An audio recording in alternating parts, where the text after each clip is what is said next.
Hello friends, எல்லார் வீட்லேயும் பொங்கல் சிறப்பாக முடிஞ்சிருக்குன்னு நினைக்கிறேன். எங்கள் வீட்டு பொங்கல் செலிப்ரேஷன் எப்படி போச்சு, எங்களோட பழக்கம் என்ன, நாங்கள் என்னென்ன பண்ணோன்னு பார்க்கலாமா?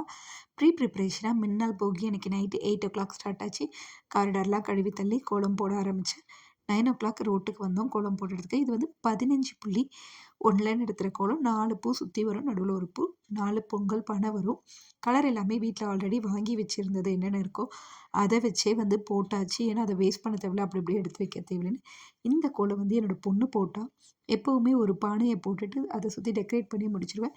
இந்த வாட்டி குழந்தைங்க ஆசைப்படவே பெரிய கோலம் போட்டு முடிச்சு அடுத்து அடுப்பு தட்டெல்லாம் கழுவிட்டு பச்சரிசி மாக்கோலம் வந்து போட்டாச்சு. மறுநாள் பொங்கல் வைக்கிற இடத்துக்கு பொங்கல் வைக்க பாத்திரமும் கழுவி வச்சாச்சு. பொங்கல் வந்து இது வெங்கல குண்டால தான் வைப்போம்.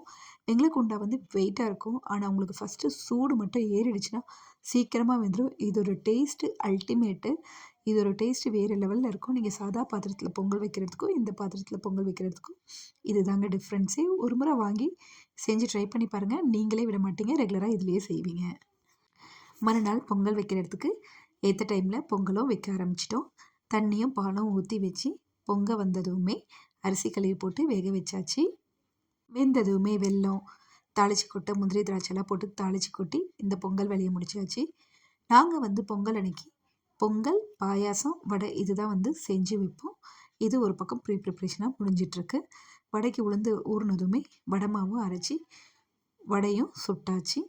மாடியில் போய் கோலம்லாம் போட்டு முன்னாலே வச்சுட்டேன். காலையில் தான் கோலம் போட்டேன். முன்னால் க்ளீன் பண்ணி வச்சுருந்தேன், ஷார்ட்ஸில் கூட போட்டிருப்பேன். மேலே எல்லாமே எடுத்துகிட்டு போய் பச்சை காய்கறி விளக்கெல்லாம் எடுத்துகிட்டு போய் அரேஞ்ச் பண்ணிவிட்டு மேலே தான் படையல் போட்டு சாமி வந்து சூரிய பகவானுக்கு நேராக கும்பிட்டோம். சூரிய பொங்கலே சூரிய பகவானுக்கு நன்றி செலுத்த மேலே பொங்கல், வடை, பாயாசம், பச்சை காய்கறிகள், பூமியில் விளைஞ்ச பச்சை காய்கறிகள், தை மாதத்தில் விளையக்கூடிய அவரைக்காய், மொச்சப்பயிறு, பூசணிக்காய், சக்கரவள்ளி கிழங்கு, சேனக்கிழங்கு, கரும்பு இதெல்லாம் வச்சு தீபாரதனை காமிச்சோம். ஸோ சூரியனுக்கு நன்றி செலுத்தும் விதமாக சூரிய பொங்கலை சூரியனுக்கு நேராக கும்பிட்டாச்சு. தை மாதத்தில் அறுவடை செஞ்ச அரிசியை வச்சு இந்த பொங்கல் வந்து கொண்டாடுவாங்க. நீங்கள் உங்கள் வீட்டில் எப்படி கொண்டாடுனீங்க மறக்காம கமெண்ட் பண்ணுங்கள்.